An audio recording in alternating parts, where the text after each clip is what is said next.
오늘의 교회력으로는 성령 강림의 넷째 주일이고 또 총회에서 제정한 주일로는 6.25 민족 화해 주일입니다. 그런데 또 하나의 의미를 생각해 볼 수 있는데, 지난 20일은 유엔이 2000년 총회에서 특별 결의를 통해 지정한 세계 난민의 날이었습니다. 그런데 이보다 훨씬 오래전인 1914년에 가톨릭 교회에서는 물론 날짜는 조금 다르지만 세계 이주민과 난민의 날을 제정해서 지키고 있습니다. 이주민들이야 이제는 주변에서 흔히 발견할 수 있지만 우리나라와 난민은 좀 연결하기 어렵지 않을까 싶었습니다. 그런데 우리나라도 누적 난민 신청 건수가 14만 건을 넘어섰다고 합니다. 매년 15,000명 안팎의 외국인들이 난민 신청을 하고 있다고 합니다. 저는 오늘의 성서일관을 묵상하면서 이제는 우리 교단에서도 이주민과 난민의 주의를 고민할 때가 되었고, 기왕이면 오늘을 난민과 이주민주일로 지키면 어떨까 하는 생각을 하게 되었습니다. 특히 창세기 본문은 난민과 이주민을 대하는 주님의 마음을 읽을 수 있는 본문이기 때문입니다. 하기는 꼭 이 본문이 아니어도 낯선 이를 환대하라라는 복음의 정신은 성경 곳곳에 나타나는 하나님의 뜻이기도 합니다. 그런데 사실 오늘의 창세기 본문이 전하는 이야기는 조금은 당황스럽습니다. 아브라함의 아내 사라는 하갈과 이스마엘을 괄시했고, 아브라함은 결국은 아내의 말에 못 이겨 결국 하갈과 이스마엘 모자를 광야로 내쫓게 됩니다.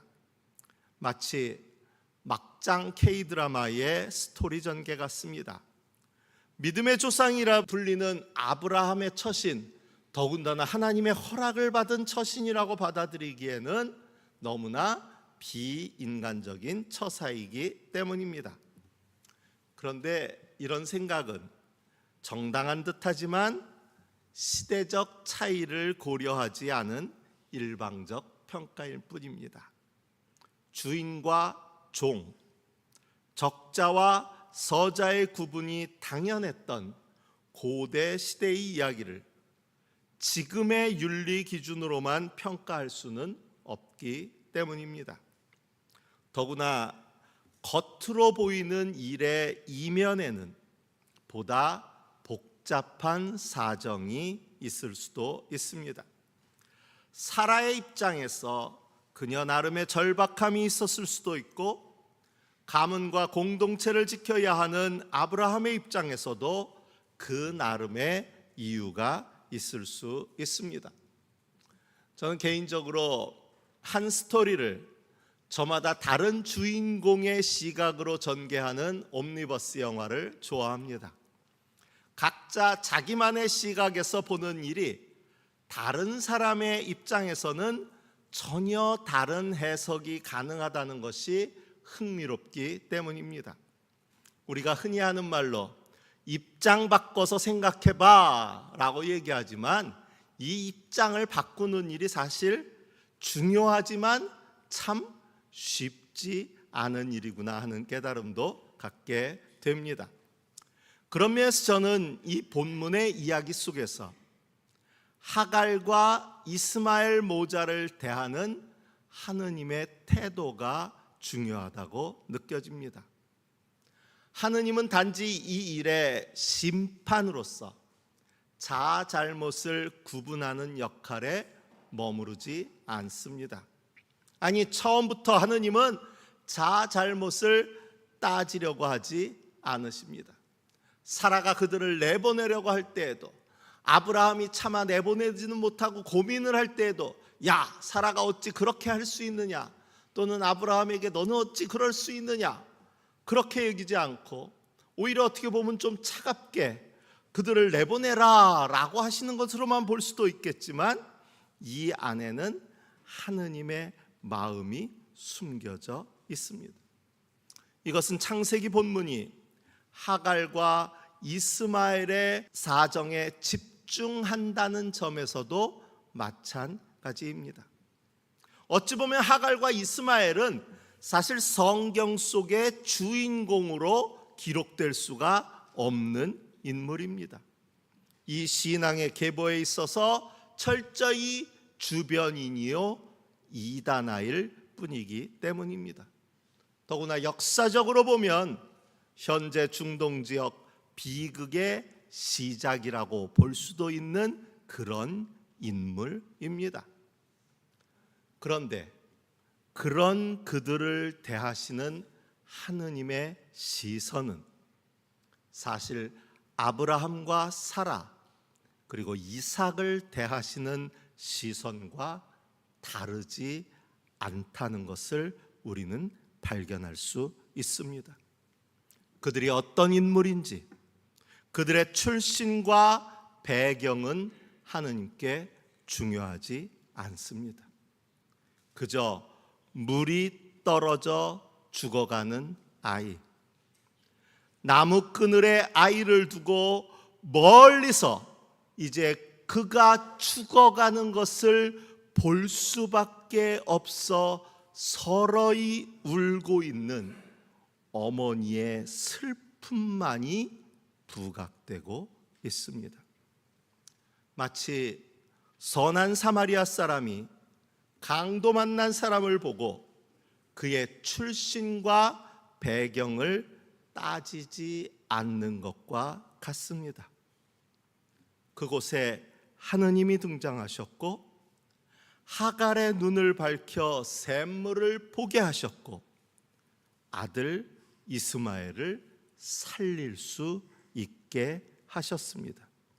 더 나아가 애시당초 아브라함에게 주어졌던 큰 민족을 이루게 하겠다는 그 약속이 이제 이스마엘에게도 주어집니다.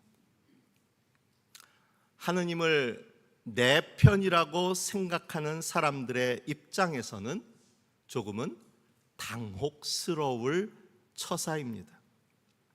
그러나 그것은 하느님에 대한 오해일 뿐입니다. 제가 종종 드리는 말씀이지만 신앙은 하느님이 내 편이 되는 일이 아니라 내가 하느님의 편에 서는 일입니다. 엎어치나 매치나 그게 그거 아니냐 생각하실 수 있지만 전혀 다릅니다. 하갈과 이스마엘을 대하시는 하느님은 우리가 그어놓은 안과 밖의 경계, 적통과 서자의 경계, 약속받은 자와 버려진 자의 경계를 그대로 따라가시는 분이 아닙니다. 우리는 한쪽이 선택되면 다른 쪽은 밀려나고 버림받는 것이 당연하다고 생각하지만 하느님은 언제나 그리고 누구나 보이지 않는 곳에서 신음하고 있는 이들에게 동일하게 찾아가시는 분이십니다. 현재의 이스라엘은 이런 하느님을 한 번도 제대로 이해한 적도 그렇기에 제대로 하느님의 편에 선 적도 없는 백성입니다. 조금 과격하게 표현하자면 하느님께서 독일 나치에 의해 학살당한 이스라엘을 위해 눈물 흘리시고 그들을 회복시키신 것은 단지 그들이 이스라엘이어서가 아니라 그들의 신음을 들으시고 그들의 고난을 보시고 그들의 아픔을 아셨기 때문입니다. 그렇기에 그 하느님은 지금 또 팔레스틴 난민들이 당하고 있는 그 고통을 아시고 신음을 들으시고 그들의 고난을 보시고 계신 하느님이십니다. 하느님은 네 편, 내 편 나누는 것이 아니라 고난당하고 압제당하고 환난은 당하는 그런 사람들의 편에 서시는 분이시기 때문입니다. 이런 하나님이시기에 기꺼이 하갈과 이스마엘을 돌보시는 그 자리에 내려가신 것입니다. 이것이 바로 우리가 난민을, 이민자를 대하는 태도의 기준이 되어야 합니다. 난민들은 자기 나라에서 살 수 없는 전쟁과 정치, 종교적 박해를 피해 목숨을 걸고 소속 국가를 떠나온 이들입니다. 그들은 목숨을 걸고 신라 같은 희망을 바라며 길을 떠납니다. 그들 중에는 어린이와 여성들을 비롯한 약자들이 많고 이제 다시 본국으로 돌아가면 죽게 되는 위험에 처한 이들이 대다수입니다. 그렇기에 정치적으로야 어떨지 몰라도 최소한 우리 그리스도인은 그들의 정치적, 종교적 오름과 그름을 구분하거나 그들을 돌보는 일로 인한 경제적 유불리를 따지는 것에 앞서 그들의 처지를 먼저 생각하고 그들이 당하는 어려움에 마음 아파할 수 있어야 합니다. 저는 이런 하느님의 마음을 생각하면 예전 저희 할머니와 함께 드라마를 보던 그런 기억이 생각납니다. 드라마의 내용 전개와는 전혀 상관없이 분명 나쁜 사람을 응징하는 속 시원한 장면인데도 아이고 어떡해 하시면서 안타까워 하셨습니다. 요즘 유행하는 참교육이라는 그 드라마로 생각하면 학폭 그 당사자를 징계하는 교권 보호국을 탓하는 셈입니다. 당시에는 그런 할머니가 참 답답했는데 지금 생각하면 그런 마음을 잃어버린 오늘의 세태가 더 안타깝습니다. 자잘못을 정확하고 공정하게 따지는 일도 중요하지만 같은 인간이 당하는 고통에 대해 무감각해지는 것은, 심지어 그것을 즐기기까지 하는 것은 또 다른 심각한 문제이기 때문입니다. 오늘 6.25 민족화해주의를 보내며 북한의 문제를 바라보는 시각도 비슷한 지점이 있습니다. 6.25는 분명 민족 최악의 비극이고 이에 대한 북한의 책임도 분명합니다. 그러나 현재의 북한을 대하며 증오와 적개심만을 앞세우는 것은 민족적으로도 또한 신앙적으로도 바른 태도라고 할 수 없습니다. 하나님은 안타까이 희생당한 전쟁의 피해자들을 돌보시는 분이실 뿐 아니라 지금 현재 북한의 백성들이 당하는 고난에도 마음 아파하는 분이시기 때문입니다. 이런 하느님을 생각하시면 여러분은 어떤 마음이 드십니까? 억울하십니까? 저는 제가 죄인이고 제가 약한 사람이었을지 모르지만 고난 중에 있는 자, 두려워하는 자를 돌보시는 하느님에 대한 감사한 마음입니다. 언제고 우리도 하갈과 이스마엘이 될 수 있다는 것을 알기 때문입니다. 초대교회의 성도들의 처지가 바로 그랬습니다. 그들은 매일 죽음의 위협을 견뎌내야 했습니다. 오늘 복음서의 말씀은 바로 그런 처지가 될 제자들, 주의 백성들을 향한 위로와 격려의 말씀으로 가득합니다. 그러므로 너희는 그들을 두려워하지 말아라. 몸은 죽일지라도 영혼은 죽이지 못하는 이를 두려워하지 말아라. 두려워하지 말아라. 너희는 많은 참새보다 더 귀하다라는 말씀이 거듭해서 이어집니다. 그런데 사실 두려워하지 말아라 라는 이 말씀이 좀 버겁습니다. 제가 어려서 겁이 되게 많았거든요. 어두운 밤에 밖에 나가는 것도 힘들어했고, 옛날 어릴 때는 화장실도 밖에 있는데 화장실 가기도 너무 무섭고, 그래서 자꾸 무서워하니까 어머님이 저한테 한다는 말씀이, 눈도 작은데 뭐 이렇게 눈 작다고 안 무섭나? 왜 그렇게 꼭 얘기하셨나 모르겠어요. 눈도 작은데 뭐가 이렇게 겁이 많냐고. 두려움을 갖는 것 자체가 뭐 크게 잘못된 걸까라는 생각이 드는데, 주님이 계속 두려워하지 말아라, 두려워하지 말아라 라고 말씀하시니까 조금은 버겁습니다. 사실 우리가 믿음이 있다고 두려움이 사라지는 것은 아니기 때문입니다. 제자들도 두려웠습니다. 박해가 두려웠습니다. 비난이 두려웠습니다. 오늘 말씀에도 나오지만 가족에게 버림받는 것이 두려웠습니다.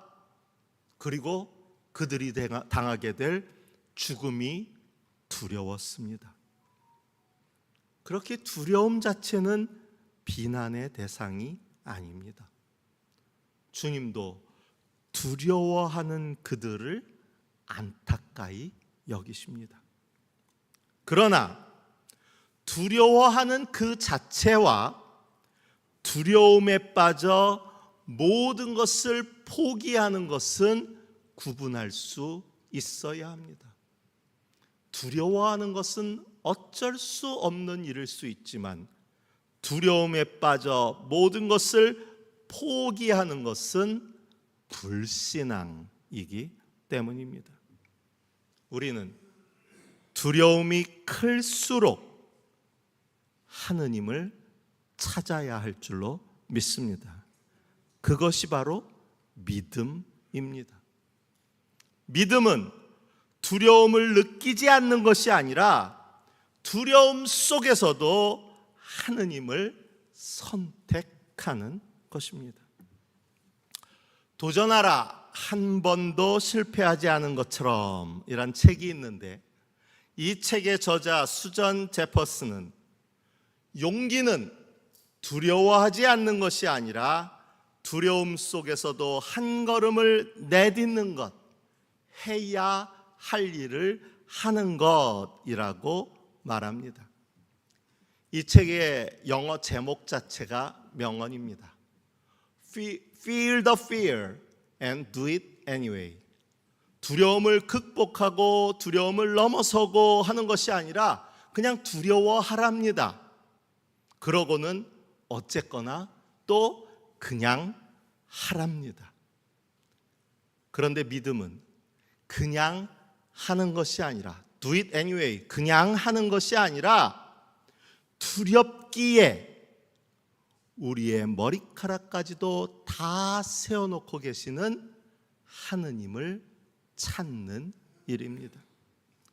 세상이 너는 아무것도 아니다라고 말할 때 하느님께서는 너는 많은 참새보다 귀하다라고 말씀하십니다. 세상이 실패했으니 너는 끝났다라고 말할 때 하느님께서는 나는 여전히 너를 붙들고 있다라고 말씀하십니다. 세상이 더 많이 소유하고 그것을 의지하라라고 말할 때 하느님께서는 나를 찾으라, 내가 너를 붙들리라 라고 말씀해 주십니다. 주님께서는 풍랑을 즉시 없애주실 때도 있지만 풍랑 속에서 그 배에 함께 계심을 경험하게 하실 때도 있습니다.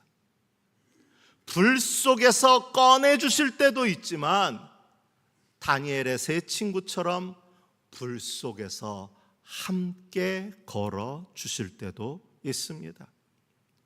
문제를 해결해 주실 때도 있지만 문제를 견딜 힘을 주실 때도 있습니다.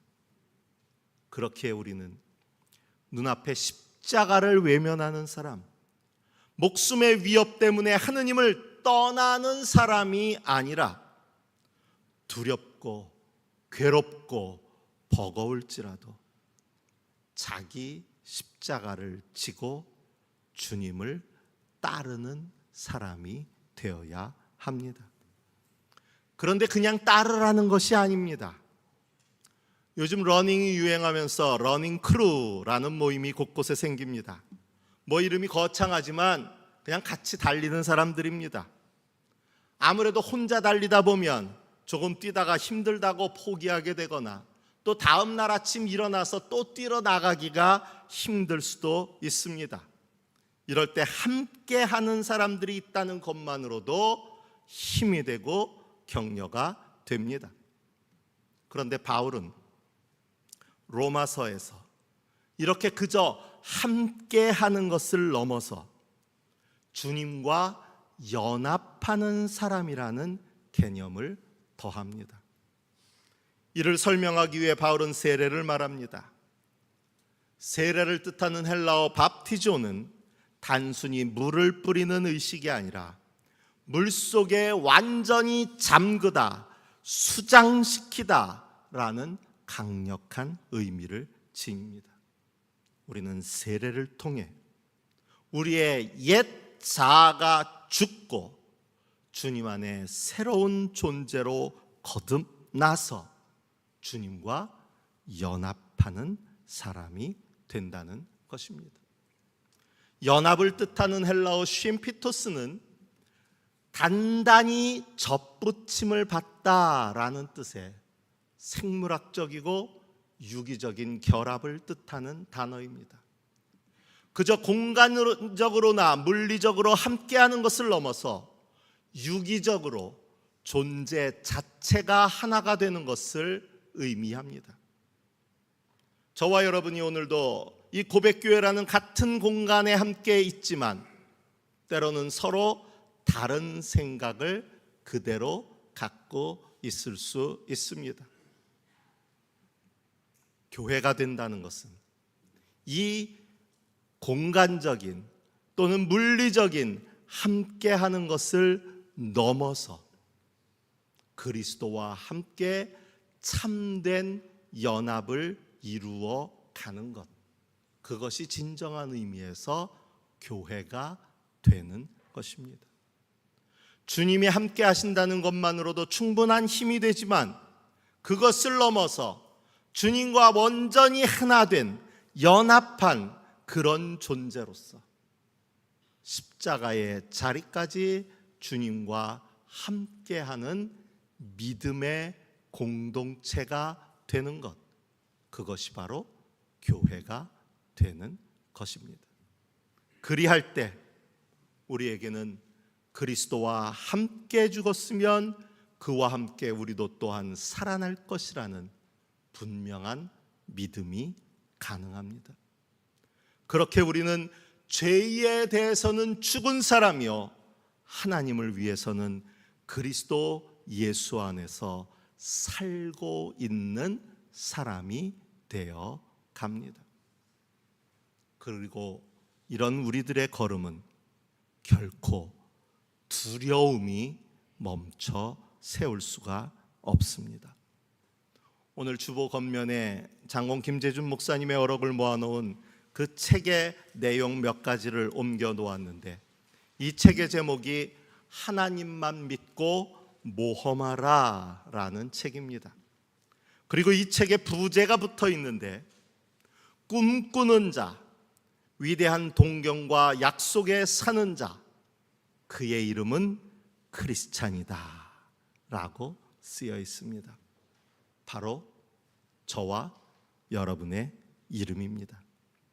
비록 어려움도 있고 힘든 일도 있을 것입니다. 두려움이 우리를 엄습할 수도 있습니다. 그러나 그 두려움이 결코 우리의 걸음을 멈춰 세울 수는 없습니다.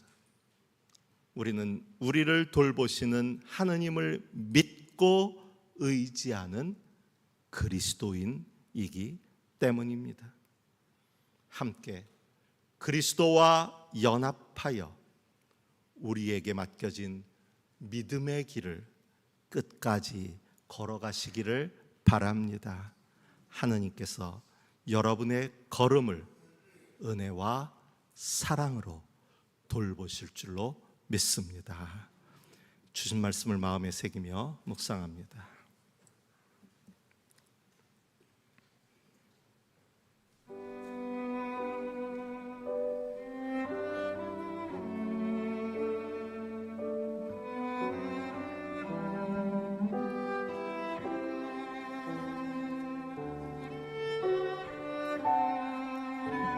그리스도와 함께 죽었으면 그와 함께 우리도 또한 살아날 것이요 그리스도와 연합한 사람이 될 것이다.